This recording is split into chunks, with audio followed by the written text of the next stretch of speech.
Okay, so these are problems with every single Quest device ever, starting from the Oculus Rift going all the way to the brand new Quest 3S. The first headset we have is the Oculus Rift from 2016. Now this was the first Oculus official device to come out for everybody. Now with this device, first of all, I had a couple problems. So first of all, it was wired only. Now this was 2016, so an unwired wireless connection, that's the same thing. A wireless connection to play VR was pretty much unheard of back then. That's really just that's like 2035 type technology back in the day. And so what people had to do is just deal with their wire. Now they would either get a pulley system, which was really expensive and took a lot of effort, or some people just thugged it out, wrapped it around their body like a little gift, and just waddled around after playing a VR session for 30 minutes. Another problem with the headset is that they didn't have inside out track. So if you wanted to track anything, you were going to have to use Vive trackers that you're going to have to put in the wall, on your wall, around the corners or whatever. Now me, I'm not a fan of using Vive trackers, but that's only because I have a Quest 2 and a Quest 3. They already have inside out tracking. I don't need anything else, but that was a problem with the Quest Rift, or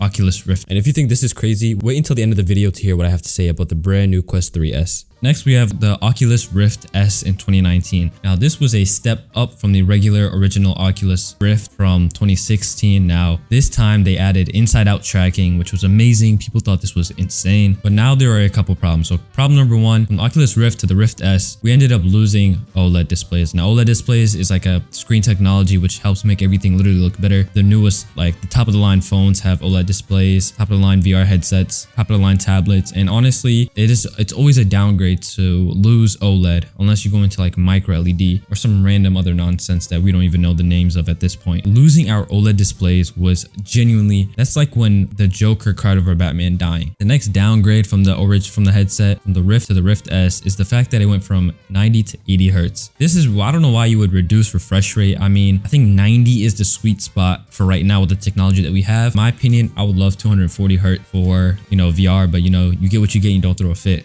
Also, the headset was still uncomfortable. They did not improve on the comfort in the slightest. It's like comfort is the last thing that Meta thinks of when it comes to using VR. That's like the chef thinking about how the food tastes last after they make it look nice. Now we're on to standalone VR. Now the first headset to come out with this from Oculus is the Oculus Quest. This is the OG. You gotta put respect on his name. This is Gramps right here, okay? The founding father. Now there were a couple problems with this headset, but most notably it was the low storage. Now when phones come with low storage, that is unacceptable. 64 gigabytes, it doesn't even handle it can't take anything, pause. Before a VR headset that has a lot of games on it, you're telling me 64 gigabytes? That's not even the size of Call of Duty. When I have to download Call of Duty, it's ridiculous. Okay, free BO3 by the way. But for a VR headset to have even a couple of games, 64 gigabytes is not nearly enough. You need at least 256 minimum for a gaming device. That should have been widely accepted by now. So this low storage was really annoying and people were just getting sick of that. But honestly, it was an upgrade because it did have OLED screens again, which was fantastic, but it didn't last long. The next headset is the Oculus Quest 2. Now, the problem with this headset is it lost the OLED display. I don't know how it lost the OLED displays. I don't know what I think Mark Zuckerberg. I think Mark Zuckerberg gets a coin, flips it, and heads or tails every time when it comes to putting an OLED screen on a headset or not. The Quest 2 did not come with an OLED screen, unfortunately, and that really just pissed people off. I mean, that pissed me off. Well, honestly, I didn't even know. It didn't concern me back then, but now that I think about it, it really pissed me off because, like, why would you get rid of something you already had before? It doesn't make sense. I don't know if it was to make the headset cheaper.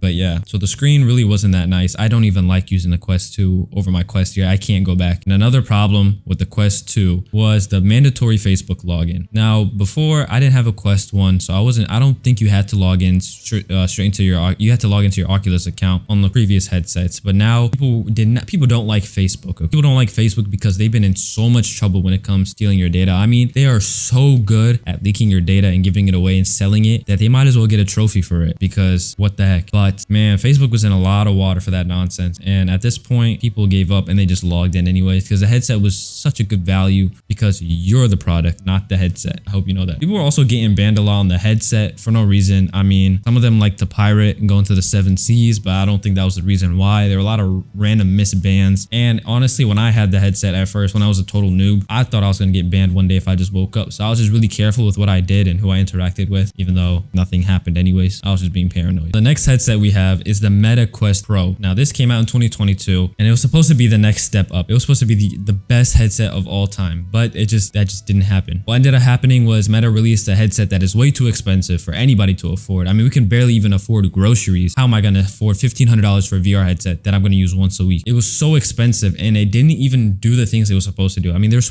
so many mixed reality features that were marketed for this headset and not a single one of them was used on an everyday basis. I think there are a total of 3 people who used the headset and all 3 of them just happen to be YouTubers. I'm talking most likely Mystical VR, Get Hip, and like Nathy. Those, they probably go back every once in a while to make a video on the headset. I couldn't name any other person who would go out of their way to use this headset. Overall, the Quest Pro was overpriced and didn't give us what we wanted. Also, you had to get light blockers to use the head. That was ridiculous. I don't know what Meta was thinking. There's a reason why they discontinued the head. Now, finally, we have the Quest 3. Wait, no, we don't. We have the Quest 3 next. Now, the biggest problem with this headset is that, in my opinion, nobody talks about it. It's not the low battery life. It's not the fact that it comes with a horrible head strap again. It's not the fact that it doesn't have an OLED screen. It's the fact that we were promised so many features for the headset and we were given none of them. We weren't given augments. We weren't given the games we were promised. We weren't given anything that was advertised for. I mean, it was really advertised as a really high quality mixed reality machine. When I got it, it was terrible. I mean, the mixed reality was not that good. Now it's a little bit better, obviously, because we've had updates, but they marketed it as something that was so clean, so nice. And we had things like augments. Like, I was so hyped for augments just for it to never release on the headset. I feel betrayed. You feel betrayed. Your grandma feels betrayed. My cat feels betrayed. It's just ridiculous. So that's the biggest problem with the Quest. Now we have the Meta Quest 3S. Now this was just announced today as of recording on September 25th, or maybe it was yesterday. I think it was today. And with this headset, the biggest problem really, I don't even know the biggest problem with this headset. It's not even out yet. What would I say would be a problem? I mean, it has a good price point, good features, same features, quality pass through, mixed reality. Yeah, honestly, I think that's a buy. If you guys have the money, $300, you can get the new Quest 3S. This is not an ad. This is not sponsored by anyway, but I think that's a better deal than the Quest 3. Don't get the Quest 3, get the Quest 3S. If you enjoyed, let me know. Peace.